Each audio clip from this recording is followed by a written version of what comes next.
Bonjour à tous, bienvenue. Je vous remercie déjà à tous de participer à ce webinaire, de passer en tout cas un quart d'heure avec moi ici pendant votre temps de midi.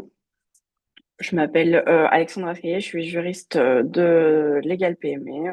Je suis en tout cas moi personnellement spécialisée en tout ce qui est en matière RGPD, droit commercial, droit de la propriété intellectuelle, droit de l'intelligence artificielle. Et évidemment, on fait plein d'autres choses à côté, mais ça, ce sont mes compétences à moi personnellement. Donc voilà, je vais aujourd'hui, vous exposez un peu les règles en matière de droit à l'image et le lien du droit à l'image avec le RGPD, parce que le droit à l'image en tant que tel, il y a déjà des règles légales qui existent, mais le RGPD étend ces règles et en tout cas les complète. Et donc, on va voir un peu comment les deux s'imbriquent ensemble aujourd'hui. Donc, on va axer, entre guillemets, les règles RGPD sur le droit à l'image. Eh bien, allons-y alors. Entamons la présentation de ce webinaire sur le droit à l'image. On va essayer de respecter le timing de 15 minutes. Vous avez la possibilité de poser des questions dans le chat juste au-dessus ou en dessous, ça dépend comment ça se présente chez vous, mais globalement, n'hésitez pas à poser des questions, j'y répondrai à la fin. Il y aura un moment une séance de questions et réponses juste à la fin après mon exposé, donc voilà, n'hésitez pas à poser les questions le cas échéant. Alors, le droit à l'image, c'est quoi concrètement? Le droit à l'image, c'est un droit que toute personne a dès qu'on prend une image de lui, dès qu'on diffuse une image de lui, il va falloir avoir un consentement. Globalement, ça veut dire que le droit à l'image, se passe en deux phases. Dans un premier temps, quand un photographe va prendre une photo de vous ou qu'un ami va prendre une photo de vous, pour prendre cette photo, il faut déjà avoir votre consentement. On ne peut pas prendre une photo d'une personne sans son consentement, d'accord? Et en plus de ça, une fois qu'on a eu le consentement pour prendre la photo, si on souhaite la diffuser, par exemple sur les réseaux sociaux, sur le site internet de la société, dans une revue ou dans un magazine ou peu importe, il faudra avoir l'autorisation aussi pour diffuser son image, pouvoir la reproduire, pouvoir l'exploiter, peu importe ce qu'on en fait, mais il faudra avoir son autorisation. Cette autorisation doit être donnée de manière claire, précise, et c'est-à-dire que la personne qui donne son consentement doit être informée préalablement de l'utilisation que vous allez faire de son image. Elle ne peut pas dire, OK, je donne mon consentement pour que tu l'utilises sans savoir globalement à quoi elle va servir. Donc, vous avez aussi l'obligation quand même de l'informer sur l'utilisation qui est faite et sur globalement les réseaux sur lesquels elles vont se trouver, sur quels canaux, quel est le public cible, ce genre d'informations. Et évidemment, la personne peut potentiellement donner une partie du consentement, par exemple, OK pour diffuser sur les réseaux sociaux du style LinkedIn, mais pas sur les réseaux sociaux Facebook, Instagram et ce genre de choses. Et donc, elle peut potentiellement euh, conditionner son consentement si elle le souhaite. Donc, ça fait aussi l'objet de discussions.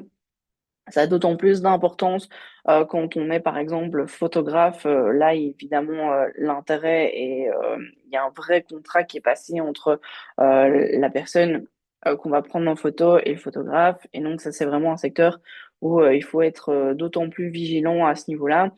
Mais globalement, dans la vie de tous les jours, vous prenez des photos de vos travailleurs et vous faites un post sur LinkedIn dans lequel vous mentionnez des travailleurs, là, il faudra faire très attention parce que vous allez avoir, en tout cas, le droit à l'image qui va s'appliquer. On va revenir un peu plus en détail sur le cas des travailleurs et comment bien mettre ça en place dans le cadre de la relation de travail. Mais là, de manière générale, il faut prendre tout ça en compte. Il y a évidemment des exceptions qui existent, hein. Vous voyez un peu les exceptions ici en bas de mon écran. Effectivement, les mineurs rentrent dans les exceptions parce qu'il faudra non pas le consentement du mineur, mais le consentement du tuteur légal. Donc, effectivement, il faut faire très attention quand on prend des photos ou qu'on joue avec le droit à l'image d'un mineur, parce que évidemment, ça peut être problématique si vous n'avez que le consentement du mineur, ça n'est absolument pas valable. Il y a des cas dans lesquels où le consentement peut venir en plus du consentement des tuteurs légaux.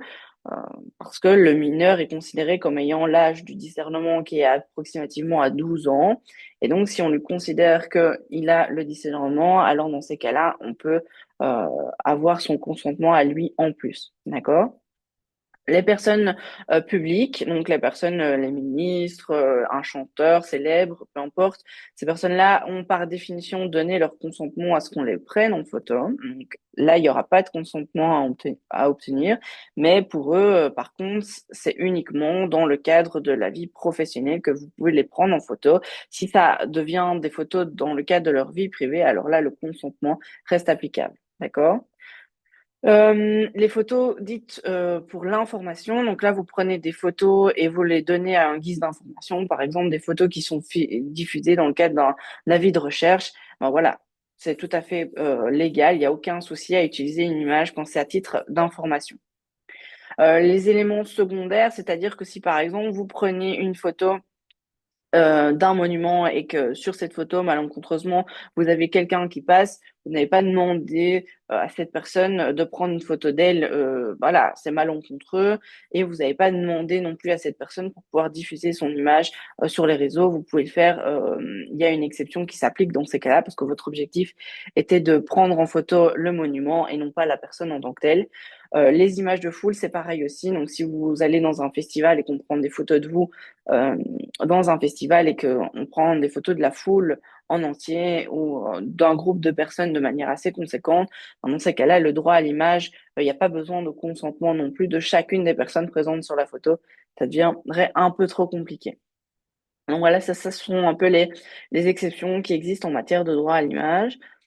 Voyons ici vraiment le cas spécifique dans le contrat de travail. Concrètement, euh, quelles sont les choses à penser quand on utilise l'image de vos travailleurs?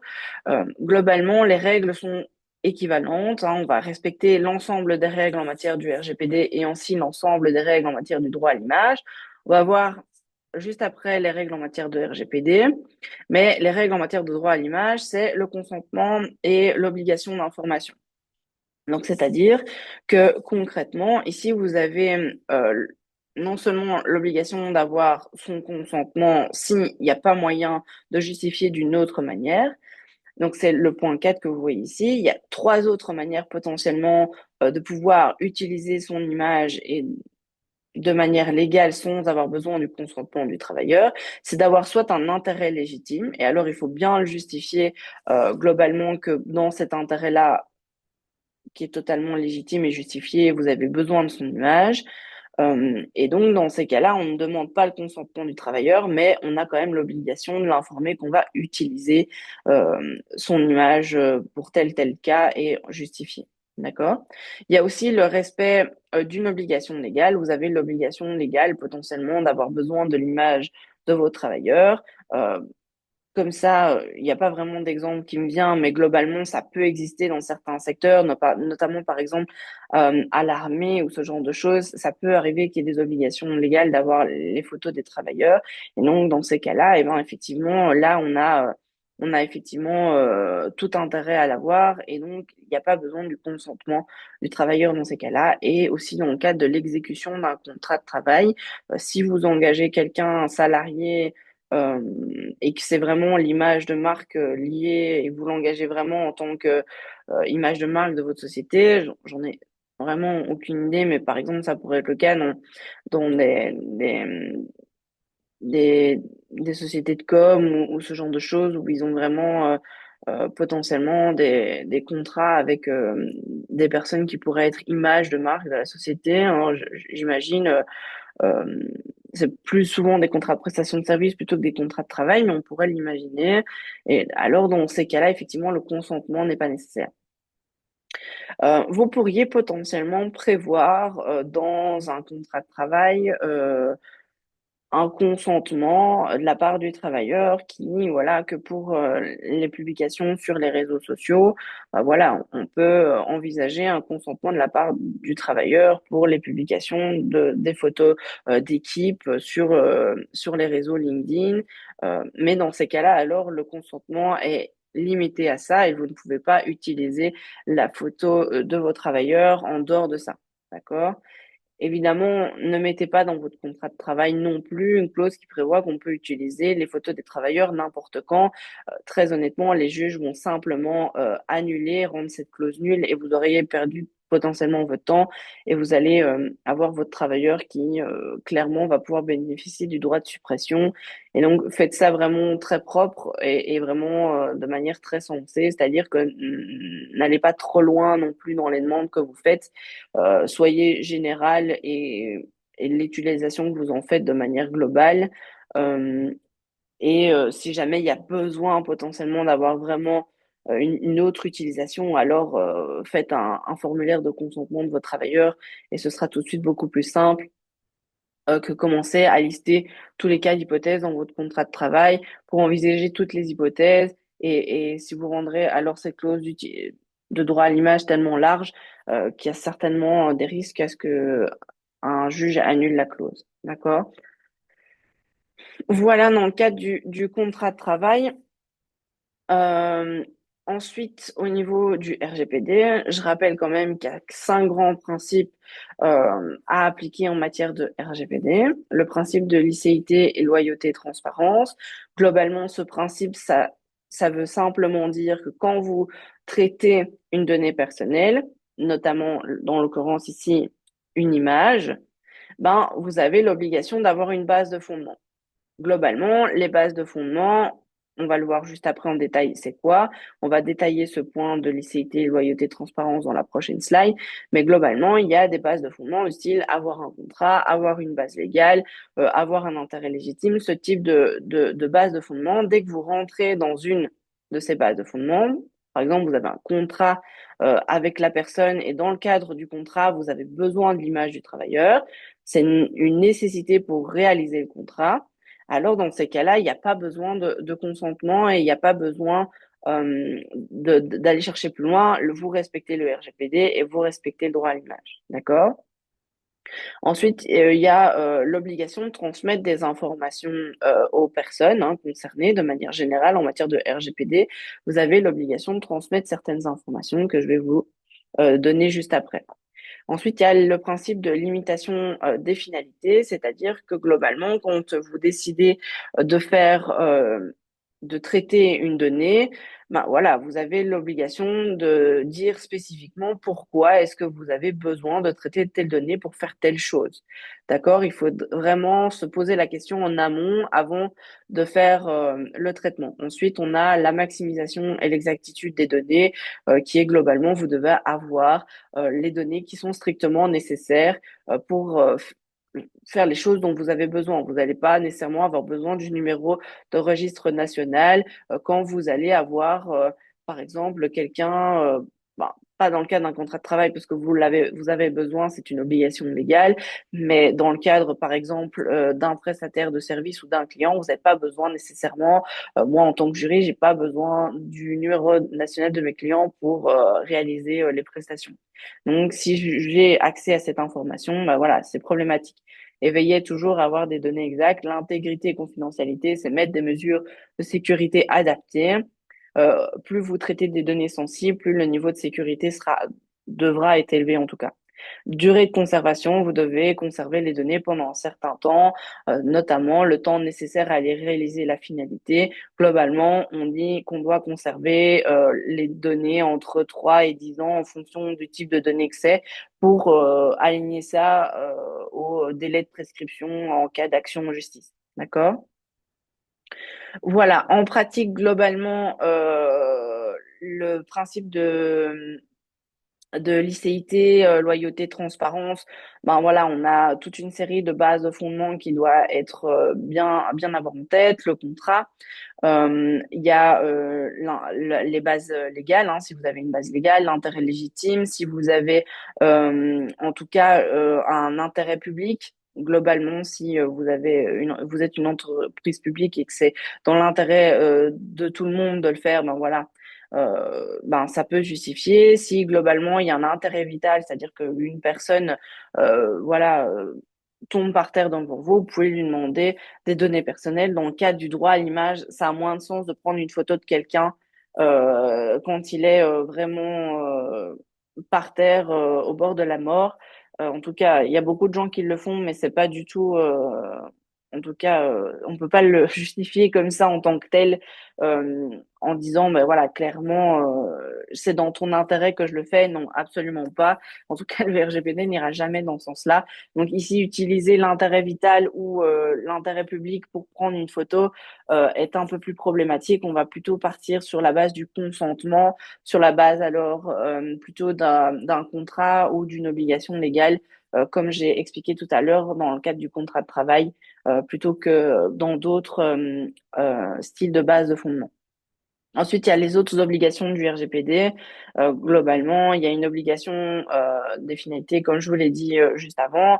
Il y a le droit des personnes. Ils ont certains droits, hein, que vous voyez juste listés ici en dessous. Le droit d'accès, accéder à ces informations, le droit d'information et d'obtenir certaines informations, savoir quel traitement vous réalisez, le droit de rectifier vos données personnelles, le droit à l'effacement, on demande à effacer ces données, le droit à limitation, c'est-à-dire de limiter l'utilisation qui est faite de vos données personnelles, le droit d'opposition, c'est-à-dire d'opposer vos droits et de dire que vous ne souhaitez qu'ils n'utilisent plus certaines données personnelles qu'ils ont, le droit de la portabilité des données, c'est-à-dire que vous pouvez très bien reprendre les données qui sont chez quelqu'un et lui demander de les effacer et vous les prenez et vous les amenez ailleurs.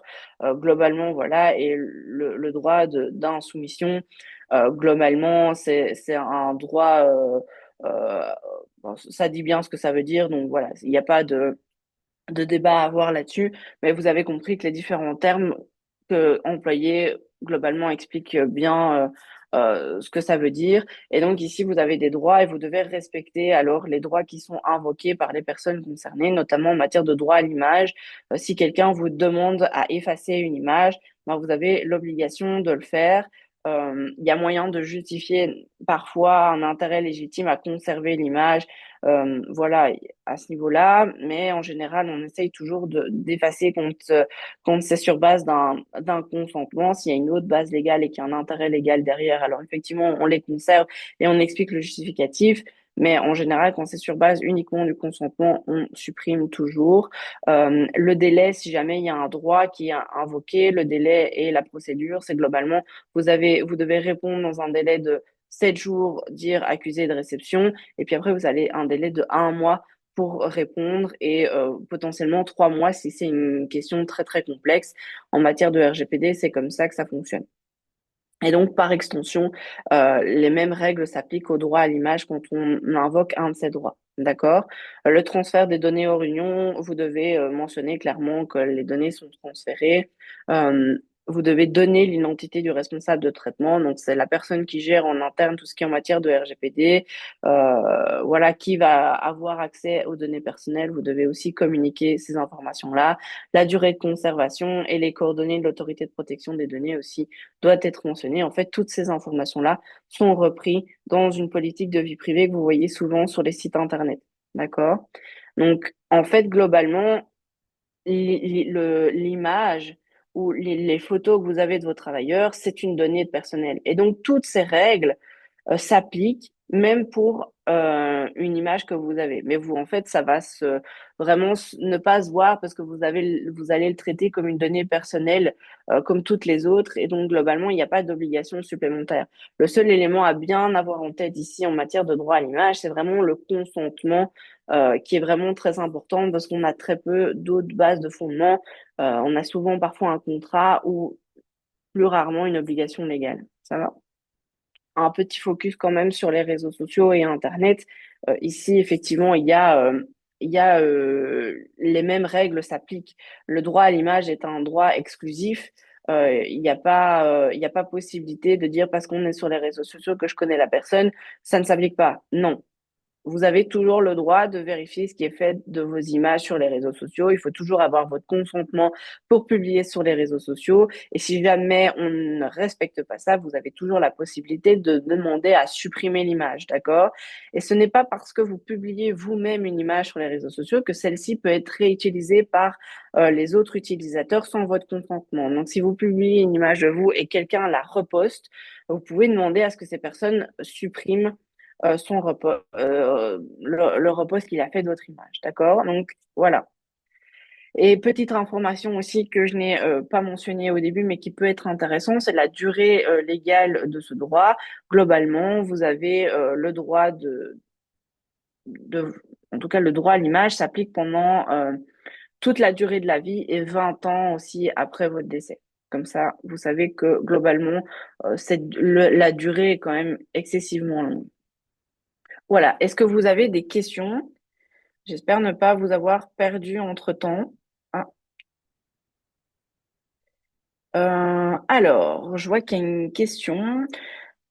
Combien de personnes faut-il pour qu'il s'agisse d'une foule? Une dizaine de personnes à une formation ou un événement, il faut le consentement des participants. Alors effectivement, si c'est une petite foule de 10 personnes, voilà, il y a aucun souci. Il y a pas, on peut effectivement invoquer l'exception. Il y a aucun souci. Vraiment, l'idée, c'est il y a pas la possibilité de focus sur une personne en tant que telle.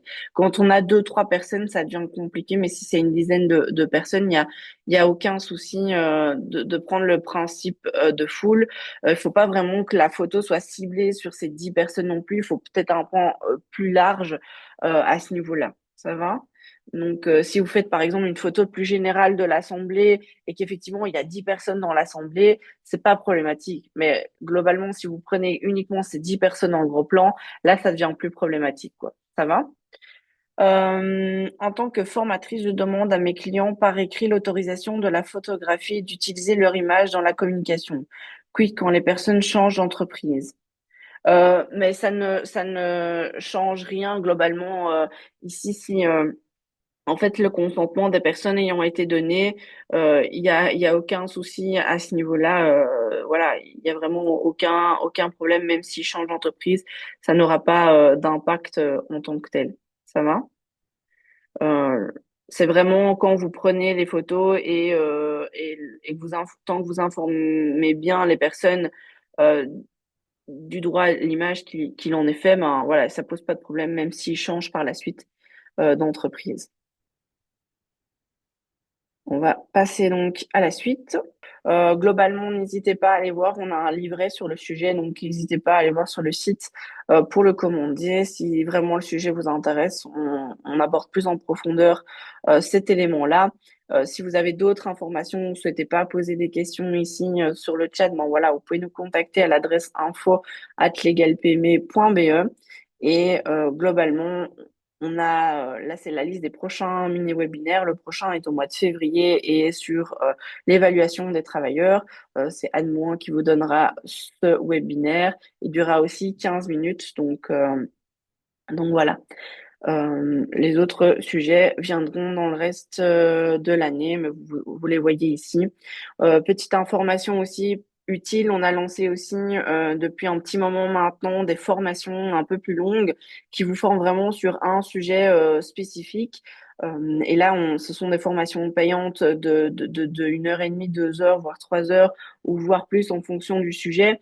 On a vraiment des formations sur tous les sujets, droit social, droit commercial, propriété intellectuelle, IA. Pas oublier non plus que les personnes ou les entreprises qui utilisent des IA dans leur entreprise ont l'obligation de former leurs travailleurs et toutes les personnes présentes dans la société en matière d'intelligence artificielle et les sensibiliser. C'est une obligation. Voilà, je vous remercie à tous et je vous souhaite un bon appétit. J'espère que vous êtes tous restés jusqu'au bout et merci à tous ceux qui sont restés.